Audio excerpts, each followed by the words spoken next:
दोस्तों एक बार स्वागत है आपका दावयान के YouTube चैनल में।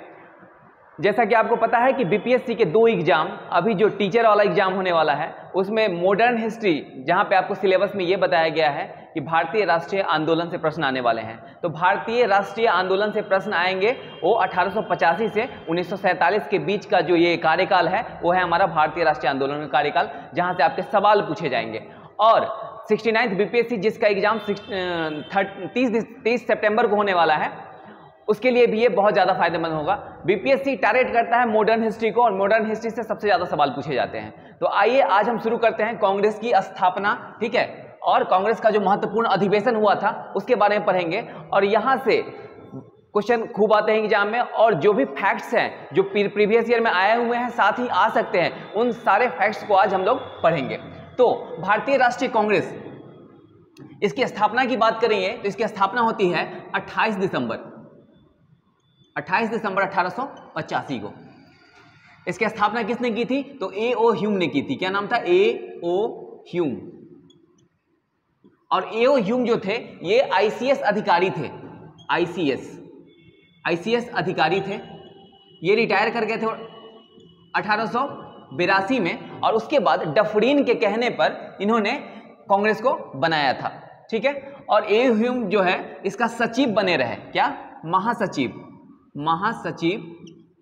ये 22 साल तक बने रहे थे। क्वेश्चन आपको ये पूछा जाता है कि इसके महासचिव कौन थे? तो ए.ओ. ह्यूम थे, ठीक है। इसकी स्थापना जो है सबसे पहले पूना में होने वाला था, लेकिन पूना में प्लेग फैलने के कारण पूना में नहीं हो सका, और इसकी स्थापना होती है कहां? बंबई में। बंबई में एक जगह है जिसका नाम है गोकुलदास तेजपाल महाविद्यालय, तेजपाल महाविद्यालय, संस्कृत कॉलेज है ये, और यहां पे इसकी स्थापना हुई। क्वेश्चन ये भी पूछा जाता है कि जो प्रथम अधिवेशन हुआ उसकी अध्यक्षता किसने की? तो उसकी अध्यक्षता डब्ल्यू.सी. बनर्जी ने की। ये भी पूछा जाता है सवाल कि इसमें कितने लोग आए थे? तो 72 लोगों ने इसमें भाग लिया था। कितने लोग? 72 लोगों ने इसमें भाग लिया था प्रथम अधिवेशन में, ठीक है। और डब्ल्यू.सी. बनर्जी इसकी अध्यक्षता कर रहे थे। क्वेश्चन ये पूछा जाएगा कि प्रथम हिंदू जो है इसके अध्यक्ष कौन थे? तो डब्ल्यू.सी. बनर्जी थे। और उसके बाद दूसरा जो अधिवेशन होता है ये होता है हमारा 1886 में। 1886 में दूसरा अधिवेशन होता है, और इसकी अध्यक्षता कौन कर रहे थे? ये दादा भाई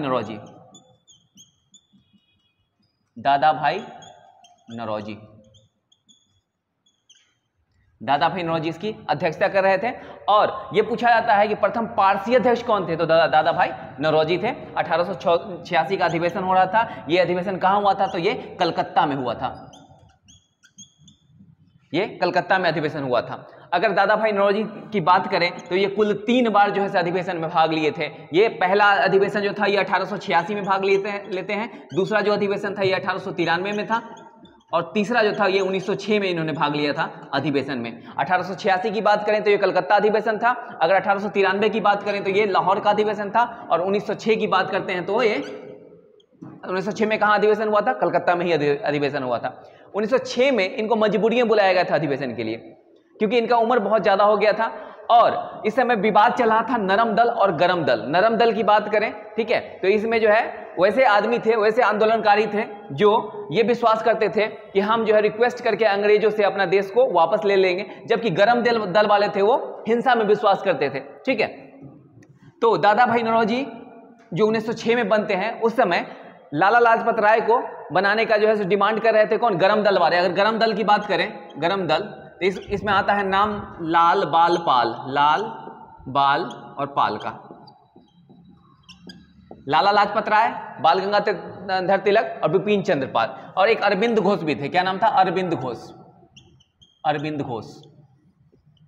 ये गरम दल के नेता थे। लेकिन लाला लाजपत राय को अध्यक्ष नहीं बनाया गया, और बनाया किसको गया? दादा भाई नौरोजी को। और दादा भाई नौरोजी इतना ज्यादा वृद्ध हो चुके थे कि ये भाषण भी नहीं दे सकते थे। तो इनके क्वेश्चन ये भी पूछा जाता है कि इनका भाषण कौन पढ़ा था? तो इनका भाषण जो है भाषण को पढ़ा था गोपाल कृष्ण गोखले ने दादा भाई नौरोजी के भाषण को पढ़ा था। बहुत ज्यादा बुजुर्ग हो गए थे ये, ठीक है। उसके बाद तीसरा जो अधिवेशन मेरा हुआ था कांग्रेस का, वो हुआ था 1887 में।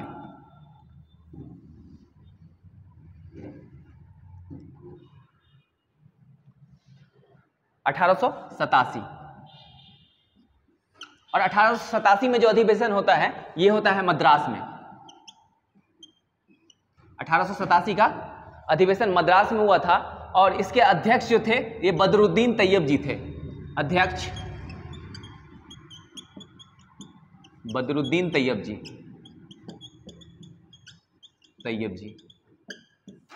बदरुद्दीन तैयब जी इन्होंने नारा दिया था कि कांग्रेसी बनो इसी अधिवेशन में, और ये प्रथम मुस्लिम अध्यक्ष थे। क्वेश्चन पूछा जाता है कि प्रथम मुस्लिम अध्यक्ष कौन थे, तो बदरुद्दीन तैयब जी। कब? 1887 में। और ये हो कहाँ रहा था? ये मद्रास में हो रहा था। उसके बाद अगर हम 1888 की बात करें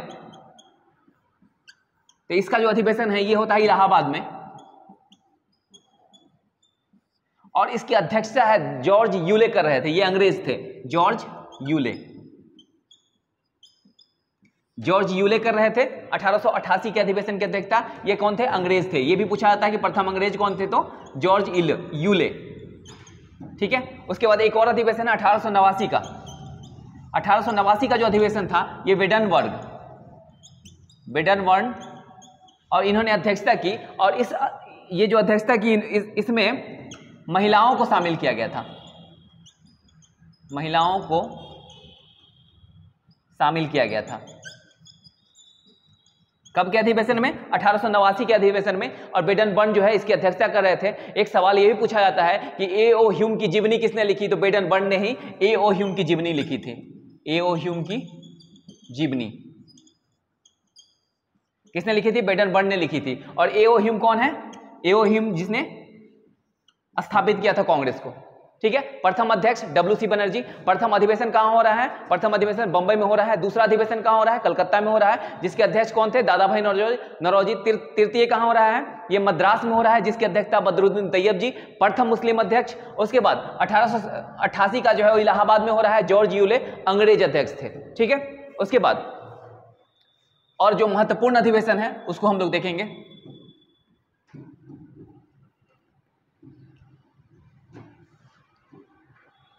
1896 ये महत्वपूर्ण अधिवेशन है। 1896 की जो अध्यक्षता कर रहे थे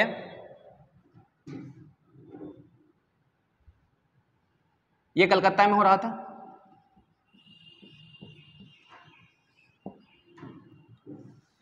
और रहमतुल्ला सयानी इसकी अध्यक्षता कर रहे थे। अध्यक्ष पूछा जाए रहमतुल्ला सयानी। और इसमें एक इंपॉर्टेंट बात यह है कि यहां पे वंदे मातरम को गाया गया था। वंदे मातरम ये क्वेश्चन पूछा जाएगा कि वंदे मातरम किस अधिवेशन में गाया गया था, तो 1896 के अधिवेशन में। कहां हो रहा है? कलकत्ता में हो रहा है। किसने अध्यक्षता की? तो रहमतुल्ला सयानी ने अध्यक्षता की। ठीक है, बहुत इंपॉर्टेंट है। उसके बाद 1905 का अधिवेशन। 1905 का जो अधिवेशन था ये बनारस में हुआ था। इसकी अध्यक्षता गोपाल कृष्ण गोखले कर रहे थे। जी.के. गोखले।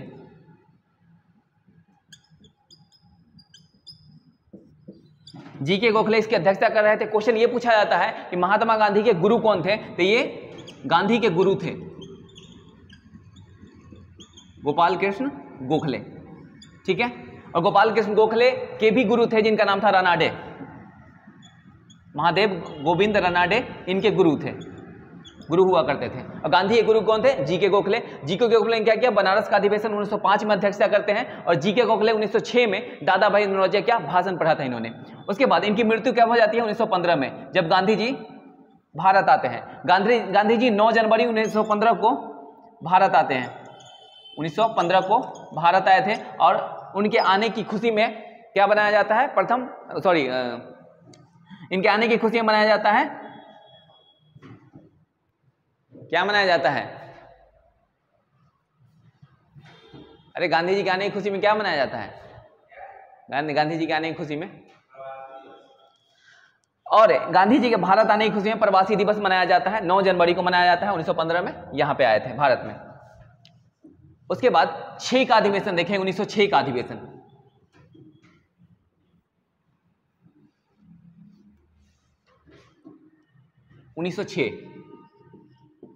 1906 के अधिवेशन की अध्यक्षता कौन करते हैं? ये भी हो रहा है कलकत्ता में। कलकत्ता दादा भाई नौरोजी अध्यक्ष, नौरोजी, दादा भाई नौरोजी अध्यक्ष बने 1906 के कलकत्ता अधिवेशन में। क्वेश्चन ये पूछा जाता है कि दादा भाई नौरोजी की निजी सचिव कौन थी? तो मैडम भीखाजी कामा, निजी सचिव, सचिव मैडम भीखाजी कामा। सवाल ये नहीं पूछेगा कि निजी सचिव कौन थी, सवाल ये पूछता है कि पहली बार झंडा फहराया गया था जर्मनी में, किसने फहराया था? तो जर्मनी में इन्होंने झंडा फहराया था, झंडा फहराया था। कब? 1907 में। मैडम भीखाजी कामा, स्टुअर्ट जगह का नाम था और जर्मनी में इन्होंने झंडा फहराया था। मैडम भीखाजी कामा को भारतीय राष्ट्रीय आंदोलन की मां कहा जाता है, भारतीय राष्ट्रीय आंदोलन की मां कहा जाता है। यह भी याद रखना है, यह भी इंपॉर्टेंट है, आंदोलन की मां कहा जाता है। ठीक है, ये भीखाजी से कामा से संबंधित सवाल बनते हैं। उसके बाद 1907 में 1907 का अधिवेशन होता है और इसकी अध्यक्षता कर रहे हैं रास बिहारी घोष, रास बिहारी घोष।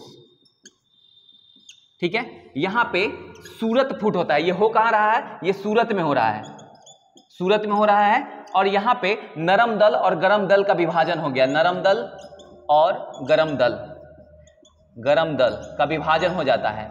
नरम दल और गरम दल का क्वेश्चन पूछेगा विभाजन कब हुआ था? तो 1907 में। कहां पे? सूरत में अधिवेशन हो रहा था। उसकी अध्यक्षता कौन कर रहे थे? रास बिहारी घोष कर रहे थे। और रास बिहारी घोष 1907 के अधिवेशन का अध्यक्षता करते हैं और 1908 के अधिवेशन का भी अध्यक्षता करते हैं। क्वेश्चन ये पूछा जाता है कि कितने लोग लगातार 2 साल तक जो है अध्यक्षता किए थे भारतीय राष्ट्रीय कांग्रेस का? तो पहला तो रास बिहारी घोष थे, दूसरा कौन थे? जवाहरलाल नेहरू थे। जवाहरलाल नेहरू ने 1935 और 36 में किया था। ठीक है, उसके बाद एक और थे, क्या नाम था? सुभाष चंद्र बोस, जिन्होंने 38 और 39 में किया था। आगे हम लोग देखेंगे। उसके बाद 1909 में दोस्तों पता होगा कि 1909 में क्या हुआ था? मार्ले मिंटो सुधार हुआ था। मार्ले मिंटो सुधार क्या था? बस इसको याद रखना है, ध्यान रखना है। मार्ले मिंटो सुधार क्या था? ये सांप्रदायिक निर्वाचन जो है इसमें लाया गया था, जहां पे मुस्लिम ये मांग कर रहा था कि मुस्लिम का एक अलग क्षेत्र हो जहां पे इलेक्शन भी मुस्लिम लड़े और वहां पे वोट देने वाले भी मुस्लिम हो। इस तरह से अगर हम विभाजन की बात करें कि भारत का विभाजन हुआ था, इसका बीज जो है मार्ले मिंटो सुधार के द्वारा बीज बोया गया था। ठीक है, उसके बाद 1911 का इंपॉर्टेंट अधिवेशन है, 1911। यह भी हो रहा है कहां? कलकत्ता में। ठीक है, इस समय जॉर्ज पंचम और मैरी आती है भारत। ठीक है, और सबसे पहला काम जो था ये बंगाल विभाजन को रद्द किया गया था 1905 में। बंगाल विभाजन रद्द किया गया।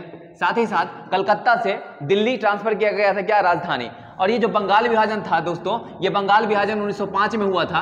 आपको पता होगा 1905 में लॉर्ड कर्जन के समय किया गया था। लॉर्ड कर्जन के समय बंगाल विभाजन किया गया था। बंगाल को 2 भागों में बांट दिया गया था, पूर्वी बंगाल और पश्चिमी बंगाल।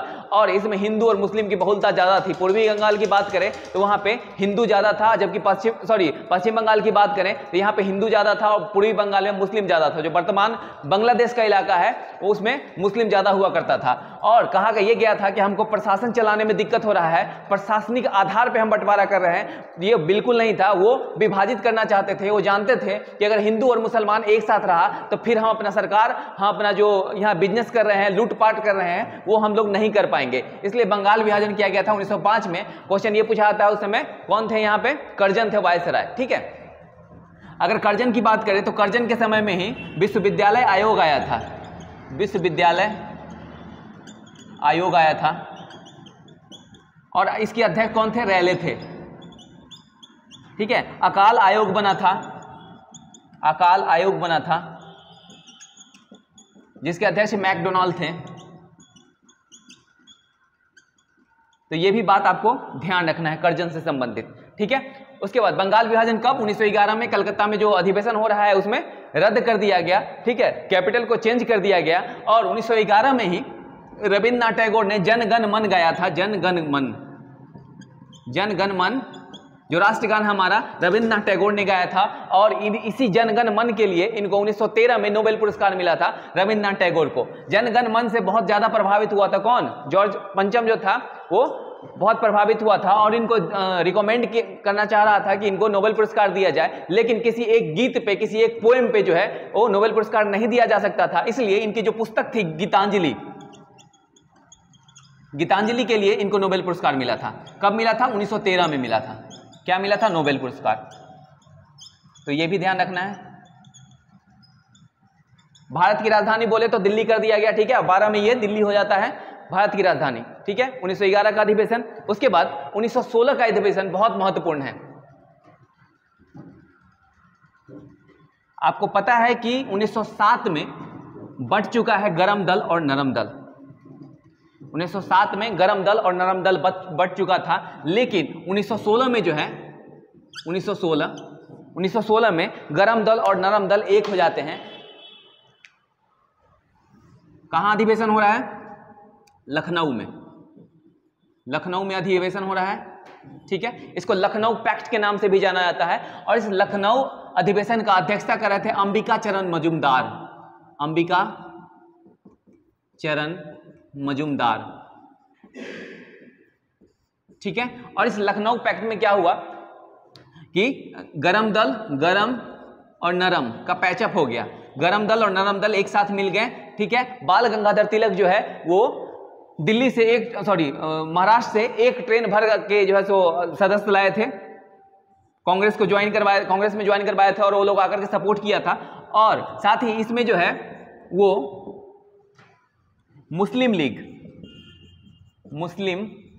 लीग भी मिल गया था। दोस्तों मुस्लिम लीग की स्थापना की बात करें तो मुस्लिम लीग की स्थापना कब होती है? 1906 में हुआ था, ठीक है। 1906 में इसकी स्थापना होती है। आगा खां और सलीमुल्लाह के द्वारा इसकी स्थापना किया गया था और 1916 में सब जाकर के मिल गया। क्वेश्चन ये पूछा जाता है कि लखनऊ पैक्ट कराने में, मतलब गरम दल और नरम दल को मिलाने में किसका हाथ था? तो वो तिलक का हाथ था। तिलक और एनी बेसेंट। तिलक और एनी बेसेंट ने क्या किया था? गरम दल और नरम दल को मिलवाया था। उसकी अध्यक्षता कौन कर रहे थे? अंबिका चरण मजूमदार। हुआ कहां था? लखनऊ में। लखनऊ पैक्ट के नाम से इसको जाना भी जाता है। उसके बाद 1917 का देखेंगे अधिवेशन।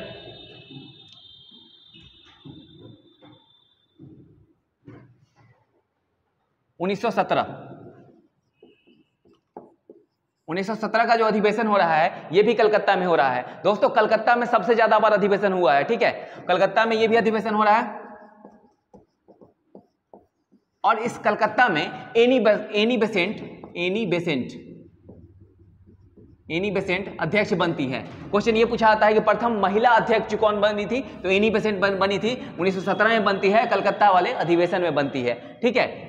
अगर क्वेश्चन पूछा जाए कि प्रथम भारतीय महिला कौन बनी थी तो वो थी सरोजिनी नायडू, लेकिन एनी बेसेंट बनती है प्रथम महिला अध्यक्ष। एनी बेसेंट कहां? आयरलैंड की रहने वाली थी।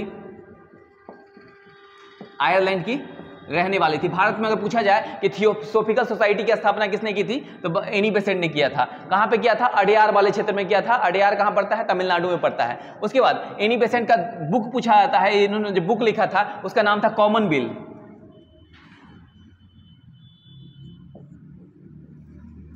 कॉमन बिल इनके पुस्तक का नाम था एनी बेसेंट का, ठीक है। उसके बाद एनी बेसेंट ने होम रूल लीग की स्थापना की थी। होम रूल लीग कब बनाया था इन्होंने? 1916 में बनाया था। होम रूल लीग बनाया था, ठीक है। और ये रहने वाली कहां? आयरलैंड की रहने वाली थी। होम रूल लीग की बात करें तो तिलक ने भी होम रूल लीग को काफी ज्यादा प्रमोट किया था, ठीक है। तो होम रूल लीग से संबंधित अगर क्वेश्चन पूछा जाए तो एनी बेसेंट और तिलक है, बाल गंगाधर तिलक, ठीक है। उसके बाद 1919 में क्या होता है? रॉलेट एक्ट आता है। और रॉलेट एक्ट था क्या? इसको काला कानून कहा जाता है। क्या कहा जाता था? काला कानून। क्योंकि रॉलेट एक्ट में शक के आधार पर किसी को अरेस्ट कर लिया जाता था, ठीक है। तो यहां तो कोई बेस है ही नहीं कि किस आधार पर अरेस्ट किया जा रहा है, इसीलिए इसको काला कानून कहा गया। और साथ ही 1919 में होता है जलियांवाला बाग हत्याकांड। जलियांवाला बाग हत्याकांड होता है, ठीक है। 1919 की बात करें तो इसकी अध्यक्षता कौन कर रहे थे? मोतीलाल नेहरू कर रहे थे। मोतीलाल नेहरू, ठीक है। उसके बाद अगर हम एनी बेसेंट की बात करें, इनका एक और बुक था जिनका नाम था न्यू इंडिया। और न्यू इंडिया और कॉमन बिल के माध्यम से ये प्रमोट कर रहे थे कि इसको होम रूल लीग को प्रमोट कर रहे थे। वहीं अगर हम बात करें तिलक की तो तिलक जो प्रमोट कर रहे थे, तिलक का जो था वो केसरी था, केसरी और मराठा। इस दोनों के माध्यम से, इन दोनों पत्रिका के माध्यम से ये प्रमोट कर रहे थे होम रूल लीग को, ठीक है, जहां पे स्वशासन की मांग की गई थी। आपसे एक क्वेश्चन पूछा था स्वराज की मांग कब की गई, तो 1906 में दादा भाई नौरोजी जब अध्यक्षता कर रहे थे तो स्वराज की मांग की गई थी। तो सवाल पूछा जाए कब मांग की गई थी, 1906 में, किसके अधिवेशन में, तो क्या नाम था, दादा भाई नौरोजी, ठीक है। चलिए उसके बाद हम लोग देखते हैं 1920 का जो अधिवेशन होता है।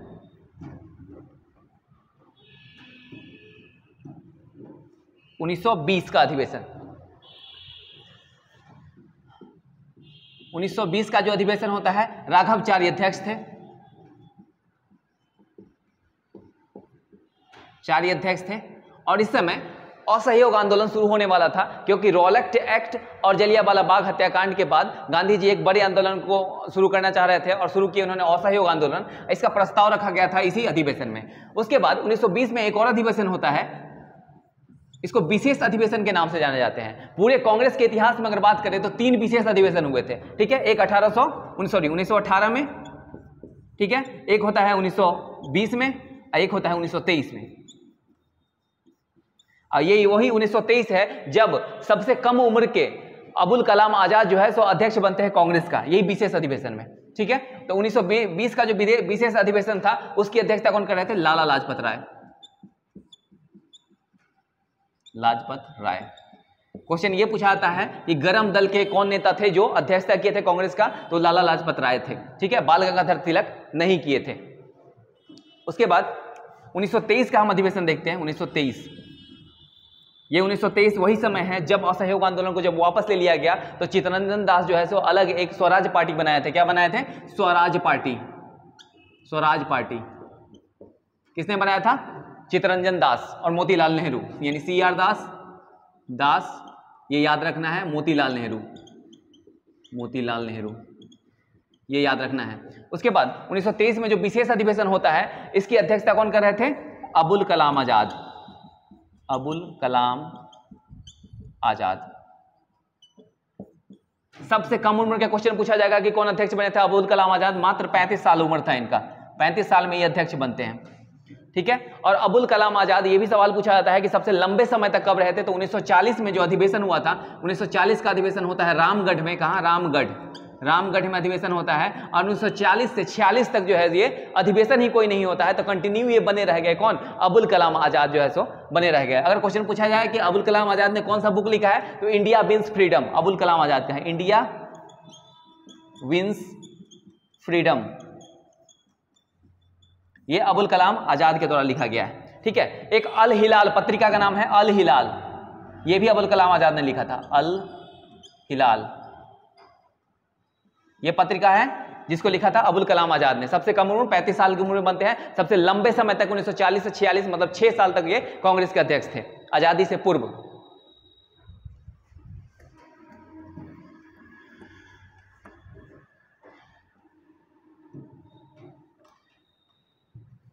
उसके बाद 24 का इंपॉर्टेंट है, क्यों, क्योंकि गांधी जी पहली बार जो है तो 24 में बनते हैं अध्यक्ष, 1924।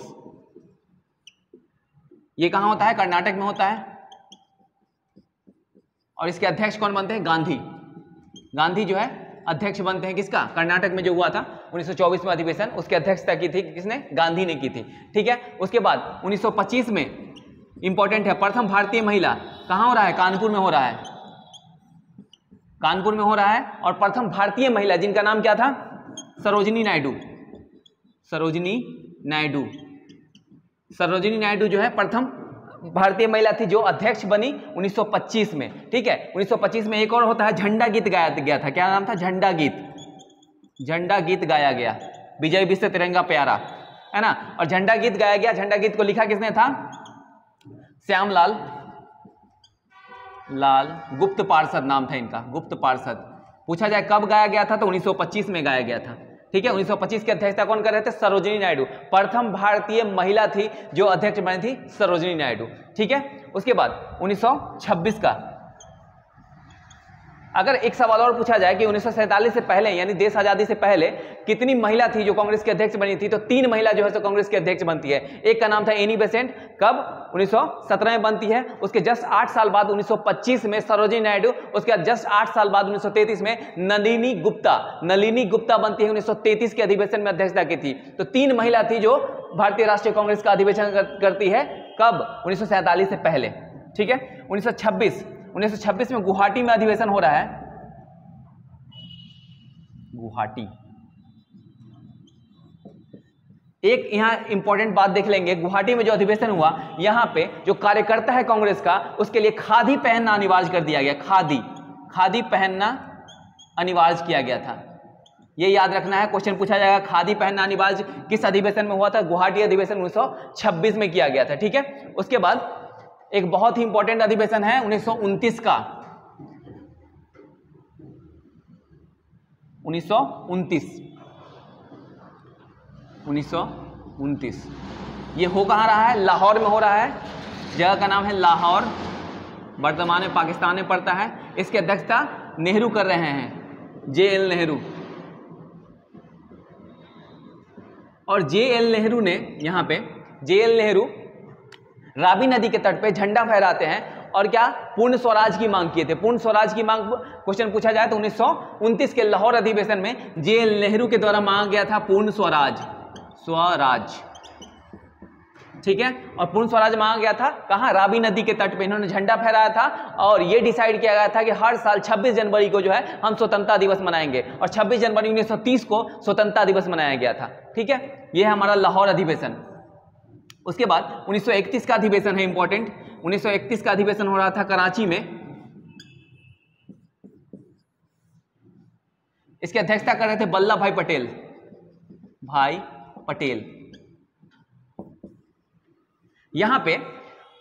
यहां पे काले झंडे गांधी जी को दिखाए गए थे। इसलिए दिखाए गए थे कि लोगों का मानना था कि भगत सिंह को बचाया जा सकता था, राजगुरु को बचाया जा सकता था, सुखदेव, इन तीनों को जो फांसी हुई थी 23 मार्च 1931 को, तो गांधी इरविन समझौता के अंतर्गत इनको बचाया जा सकता था, लेकिन गांधी ने नहीं बचाया। इसके लिए काले झंडे दिखाए गए थे 1931 के कराची अधिवेशन में। इसकी अध्यक्षता कौन कर रहे थे? वल्लभ भाई पटेल। उसके बाद 1934 का जो अधिवेशन होता है, क्वेश्चन पूछा जाएगा कि जवाहरलाल नेहरू का प्रथम अधिवेशन कब, इन्होंने प्रथम अधिवेशन कहां किया था? 1934 का। राजेंद्र प्रसाद का पहला जो है सो अध्यक्षता किए थे अधिवेशन का 1934 में। ठीक है। 1936 का पूछा जाए, ये JL नेहरू ने किया था, ठीक है। 1937 इंपॉर्टेंट है, 1937 का भी जवाहरलाल नेहरू ने ही किया था। ये यहां फैजपुर में हो रहा था, इसलिए इंपॉर्टेंट है क्योंकि फैजपुर में पहली बार गांव में अधिवेशन हो रहा था। क्वेश्चन ये पूछा जाता है कि पहली बार गांव में अधिवेशन कहां हुआ? फैजपुर में। कब हुआ? 1937 में होता है। किसकी अध्यक्षता में? तो जवाहरलाल नेहरू की अध्यक्षता में होता है फैजपुर का अधिवेशन। उसके बाद 1938 और 39 भी इंपॉर्टेंट है क्योंकि सुभाष चंद्र बोस यहां पर नेतृत्व करेंगे कांग्रेस का, और 36 में बनते हैं सुभाष चंद्र बोस। 1936 सुभाष चंद्र बोस बनते हैं, चंद्र बोस। ठीक है। सॉरी 36 नहीं, 1938 में सुभाष चंद्र बोस बनते हैं अध्यक्ष।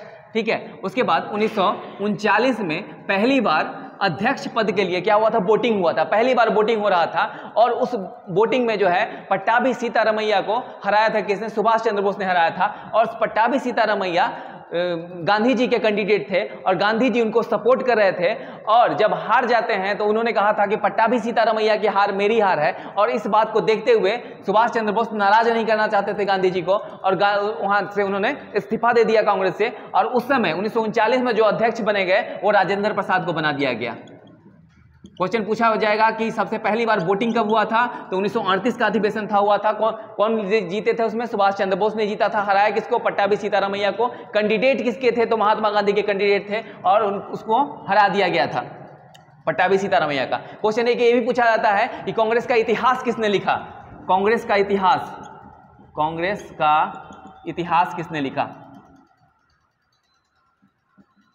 तो कांग्रेस का इतिहास पट्टाभी सीतारमैया ने लिखा था। पट्टाभी रमैया ने लिखा था। एक ये भी क्वेश्चन पूछा आता है कांग्रेस का संविधान किसने लिखा था? कांग्रेस का संविधान, तो कांग्रेस का संविधान सुरेंद्र नाथ बनर्जी ने लिखा था। क्या नाम था? सुरेंद्र नाथ बनर्जी। और यही सुरेंद्र नाथ बनर्जी है जो इंडियन एसोसिएशन की स्थापना 1876 में करते हैं। कब? 1876 में इंडियन एसोसिएशन की स्थापना करते हैं सुरेंद्र नाथ बनर्जी। दूसरा वो आदमी है जो आईसीएस को क्रैक किया था। पहला पूछा जाता है कि आईसीएस क्रैक करने वाले कौन थे, तो वो थे सत्येंद्र नाथ टैगोर। दूसरा पूछा जाए कौन थे, तो सुरेंद्र नाथ बनर्जी। तीसरा पूछा जाए कौन थे, तो थे अरविंद घोष। चौथा पूछा जाए कौन थे, तो थे सुभाष चंद्र बोस। सुभाष चंद्र बोस 4th रैंक लाए थे पूरे विश्व में। उस समय तो इंडिया में यूपीएससी नहीं हुआ करता था, तो 4th रैंक लाए थे। कौन? सुभाष चंद्र बोस ने। अरविंद घोष तीसरा थे। उसके बाद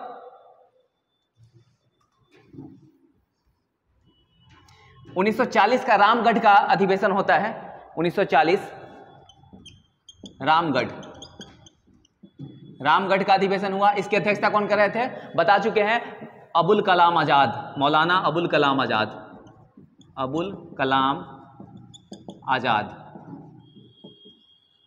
और इसके बाद अधिवेशन ही नहीं होता है 1946 तक, और 1946 तक ये कंटिन्यू बने रहते हैं अध्यक्ष पद पे। इसीलिए जो है सो इनको सबसे लंबा समय तक इनको मौका मिला सेवा करने का, और 1946 तक ये बने रहे कांग्रेस के अध्यक्ष। ठीक है। उसके बाद पूछा जाता है कि आज़ादी के समय कौन थे? जेबी कृपलानी जो है वो उस समय अध्यक्ष हुआ करते थे। तो ये था हमारा कांग्रेस का स्थापना और कांग्रेस का जो अधिवेशन है इंपॉर्टेंट वो। इससे बाहर कुछ भी नहीं आने वाला आपके एग्जाम में। तो आप 1 से 2 बार वीडियो ही देखिएगा तो काफ़ी है आपको याद करने के लिए। यहाँ से सवाल जरूर पूछे जाएंगे। अगर पूछा जाता है तो ये जो आज वीडियो में बताया गया है उससे बाहर कोई सवाल नहीं जाने वाला। तो आने वाले एग्जाम के लिए wish you all the best. And आपका जो एग्जाम होने वाला है अभी लगभग 20 दिन बचे हुए हैं, तो हम कोशिश करेंगे कि 1885 से लेकर के 1947 का इतिहास, साथ ही साथ जो इंडियन ज्योग्राफी है वो और बिहार का ज्योग्राफी है, सारे जितने भी फैक्ट्स आने वाले एग्जाम में सबको कंप्लीट करें। ठीक है। और कम समय में ज़्यादा फैक्ट देने का कोशिश करेंगे। हम समझते हैं कि 2 घंटा 3 घंटा का वीडियो आप नहीं देख पाएंगे, आप कंसंट्रेशन नहीं बना पाएंगे। तो कोशिश ये है कि आधा घंटा या 40 मिनट 45 मिनट का वीडियो हो, उसमें सारे कंटेंट आपको दिया जाए और आपके एग्जाम के लिए वो कारगर साबित होगा। तो आपके आने वाले एग्जाम के लिए wish you all the best. फिर मिलते हैं किसी नेक्स्ट वीडियो में। Thank you very much.